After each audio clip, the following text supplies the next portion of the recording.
आप लोगों ने कुछ नोट करना है, जो लोग मुझे यूट्यूब पे भी सुन रहे हैं उनके लिए भी है, और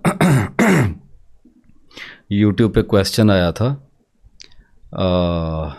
इसके लिए, ऑटिज़म के लिए। अच्छा, और ये सिर्फ ऑटिज़म के लिए नहीं है, इसको नोट कर लें। ये मैंने आफ्ताब अहमद ख़ान साहब से लिया था।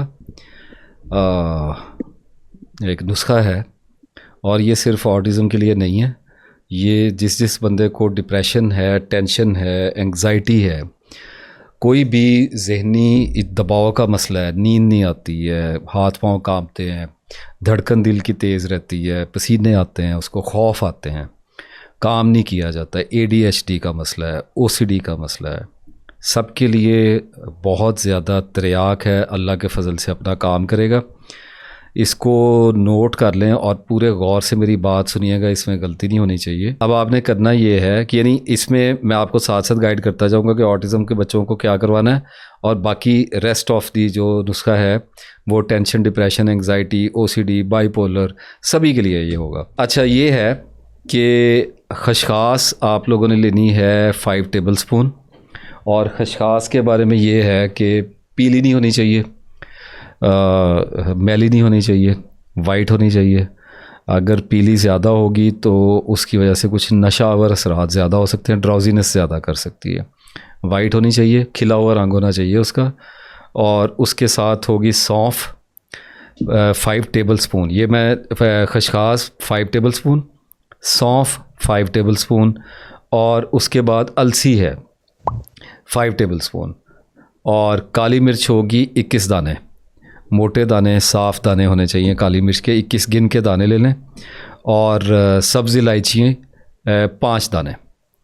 इन सारी चीज़ों को ग्राइंड कर लेना है, ग्राइंडर में डाल के बारीक पाउडर बना लेना। आप सबको मेरी आवाज़ आ रही है? जी जी जी आ रही। ठीक हो गया। अच्छा, अब इसमें करना ये है कि जब आप ग्राइंड कर रहे होंगे तो जो सब्ज़ इलायची है उसके छिलके फेंक देने, और उसके अंदर से 5 जो दाने हैं सब्ज़ इलायची के, उसको खोलना है, उसके अंदर से जो जितने भी दाने निकले 5 इलायचियों के, वो ग्राइंडर में डालने हैं। छिलका नहीं डालना, क्योंकि छिलका एक तो ग्राइंड नहीं होता प्रॉपर, गले में लगता है, हमें छिलके की ज़रूरत नहीं है। छिलका नहीं लेना, वरना खांस खांस के चोक होते फिरेंगे। छिलका फेंक देना, ये बात याद रखनी चाहिए। बाकी सारी चीज़ों को इसको ग्राइंड करके बारीक पाउडर बना लेना और शीशे के जार में डाल लेना है। अच्छा, अब ये ना मैंने आपको बताया है फार्मूलेशन, और फार्मूलेशन जो है इसको आप जितना जितना ज़्यादा बनाना चाहें। फॉर एग्ज़ाम्पल, कोई कहता है मुझसे ये थोड़ा है, क्योंकि गुजारिश मेरी ये है कि ख़ुद भी खाएं। अपने जो अडल्ट बच्चे हैं, टीन एज बच्चों की बात नहीं कर रहा, मतलब 13-14 साल से ऊपर के बच्चे बच्चियाँ जिनको स्ट्रेस हो रहा है, डिप्रेशन हो रहा है, पैनिक अटैक्स आ रहे हैं, इस किस्म की चीज़ें हो रही हैं, उन सब के लिए, और इस उम्र से आगे जितने भी लोग हैं सब के लिए होता है। तो अगर कोई ज़्यादा बनाना चाह रहा है तो वो इसको 2x कर ले, 3x कर ले, यानी 2 गुना कर ले, 3 गुना कर ले, 4, 5, 6, 7, जितना आप बनाना चाहें, जितना ग्राइंडर में बना सकते हैं। अब उसके लिए ये होगा कि अगर मैंने 2x कहा है, 3x कहा है, तो इसका मतलब ये होगा कि हर चीज़ को 2-2, 3-3, 4-4 से ज़रब दे दी जाएगी। फॉर एग्ज़ाम्पल, अगर हम 2x बनाना चाहेंगे, 2 गुना बनाना चाहेंगे, तो खशखास 10 चम्मच होगा खाने के चम्मच, सौंफ 10 खाने के चम्मच होगा, अलसी 10 खाने के चम्मच होगा, काली मिर्च जो है वो 42 हो जाएगी, इसी तरह से सब्ज़ इलायचियाँ 10 हो जाएंगी। इस तरह से आप जितना बनाना चाहें इसको बना सकते हैं। और जब ये बन जाए, इसको खाना कैसे है? इसको खाने का तरीका ये है कि सुबह नाश्ता करने के 2 से ढाई घंटे के बाद, यानी इन बिटवीन 2 मील्स, 2 खानों के दरमियान में, यानी जब पेट ना भरा हुआ हो पूरी तरह, ना पूरी तरह खाली हुआ हो, आपने 1 कप नीम गर्म दूध लेना है गाय का। और उसके साथ जिन लोगों को लैक्टोस इंटॉलरेंस का मसला है वो लैक्टोस फ्री मिल्क ले सकते हैं। और वैसे तो एक और भी टेक्निक है, मुझे आफ्ताब साहब ने बताई थी, और अच्छी टेक्निक है कि जिन लोगों को दूध हज़म नहीं होता वो उसमें 2 सब्ज़ इलायची डाल के उसको उबाल लें, तो वो हज़म होने लगता है। और वैसे भी इस नुस्खे के साथ उम्मीद ही होती है कि दूध हज़म होगा। बहरहाल जिन लोगों को बहुत सीवियर लैक्टोस इंटॉलरेंस है, डायरिया हो जाता है, ये चीज़ें, वो लैक्टोस फ्री मिल्क ले लें। और भैंस का दूध ना लें, गाय का दूध लें, लेकिन अगर बिल्कुल ही ना मिलता हो कुछ भी तो फिर भैंस का दूध भी इस्तेमाल कर लें, ऊँटनी का कर लें, जो आपको मिलता है इस्तेमाल कर लें। इसको 1 कप नीम गर्म दूध के साथ ½ टीस्पून लेना है, आधा चाय का चम्मच, और इसको मुंह में डाल के जो नीम गर्म दूध है उसको चाय की तरह चुस्कियाँ ले लेके आपने पी के ख़त्म कर देना है। और यही अमल जो है ये दोपहर के खाने से रात के खाने के दरमियान में कर लें। यानी एक तो सुबह फॉर एग्ज़ाम्पल के नाश्ता किया 8 बजे, तो 10 बजे डोज़ ले ली, और उसके बाद अगर 1:30 बजे ना खाना खाया दोपहर का, या 2 बजे खाना खाया, तो वही 2.5 घंटे के बाद ऑलमोस्ट 4:30-5 बजे ये एक इसका ले लिया। फिर इसी तरह से गाय के दूध के साथ ½ टीस्पून ले ली। बस ये काम है करने वाला। ये अभी मैं उन लोगों के लिए बता रहा हूँ जो लोगों को tension, depression, anxiety, stress, OCD, bipolar, schizophrenia, कुछ भी ऐसा मसला चल रहा है, कुछ भी साइकोलॉजिकल प्रॉब्लम चल रहा है, सिम्टम्स आ रहे हैं, कोई भी प्रॉब्लम, एनर्जी कम फील होती है, नींद नहीं आती है, डरावने ख्वाब आते हैं, एनीथिंग, कुछ भी चीज़ है, इसको लाजमी इस्तेमाल कर लें। 4 महीने इसको इस्तेमाल करना है। अल्लाह ताला का फ़ज़ल होगा इंशाल्लाह, बहुत से मसाइल हल होंगे, बहुत ज़्यादा। हम ये तो नहीं कहते कि पूरी की पूरी कायाकल्प बंदा ही बदल जाएगा, लेकिन आप इस्तेमाल करके देखें इंशाल्लाह ताला। दुआओं में याद रखिएगा।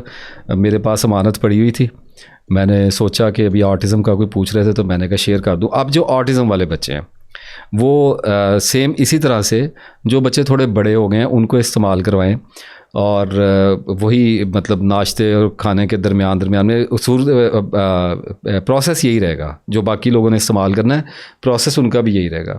जो बच्चे खाना बिल्कुल नहीं खा सकते वो उनको आप फूड ग्रेड जो कैप्सूल्स होते हैं वो 2-2 कैप्सूल भर के आप दूध के साथ उनको पिला दें। 2 कैप्सूल सुबह पिला दिए, 2 कैप्सूल दोपहर के वक्त पिला दिए, क्योंकि बहुत सारे बच्चे ऐसे होते हैं जो स्वेलो नहीं कर सकते। ऑटिज़म के जो बच्चे होते हैं उनको प्रॉब्लम आ रहा होता है। अच्छा, ये लेने के साथ साथ बच्चे को आप खीरा और खजूर जो है वो दें, दोपहर के वक्त दे दें। मतलब 1 खीरा हो या आधा खीरा हो जाए, जितना बच्चा आराम से खा सकता है। ऑटिज़म वाले बच्चे तंग बहुत करते हैं, एंगर इश्यूज़ बहुत होते हैं, मेनियाज़ होते हैं उनके अंदर, तो यानी साथ में खजूर रख लें, 2-3 खजूरें, 1 खजूर जितनी बच्चा खा सके।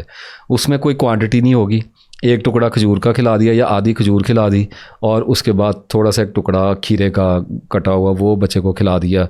खजूर और खीरे के साथ मिला के खिलाएं।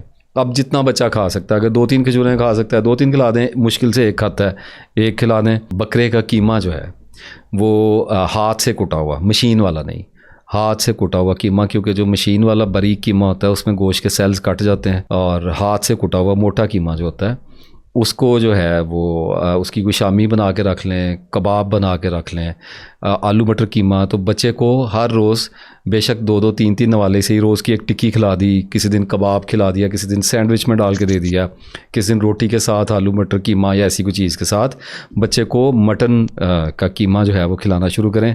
तो ये दो चीज़ें, खीरा, खजूर और मटन बताया, ये ग्रोथ के लिए बताया, मेंटल ग्रोथ के लिए, बॉडी की ग्रोथ के लिए, ताकत के लिए, एनर्जी के लिए बताया है। और साथ में ये जो बताया है इससे इंशाल्लाह ताला 2-3 लोगों को मैंने ऑटिज़म के बच्चों को दिया। डिप्रेशन के तो हर बंदे को जो मुझसे प्राइवेट भी सेशन लेता है मैं ये लाजमी बताता हूँ, तो उसमें ये ज़रूर हुआ है, इतना फ़र्क पड़ जाता है कि जो बच्चे बिल्कुल ही खाना नहीं खा रहे, बिल्कुल वेजिटेबल स्टेट में है, वो उठने लग जाते हैं, खाना खाने लग जाते हैं, मेहमानों में बैठने लग जाते हैं, इस तरह के काम, स्माइल करना शुरू कर देते हैं। तो पूरी हम ग्रोथ की बात नहीं करते जी, ऑटिज़म अभी डिस्कवर नहीं हुआ इसका क्योर, लेकिन इतना ज़रूर कह सकते हैं कि 30, 40, 50% फ़र्क इंशाल्लाह पड़ेगा। बाकी शिफा जो है वो अल्लाह के हाथ में है।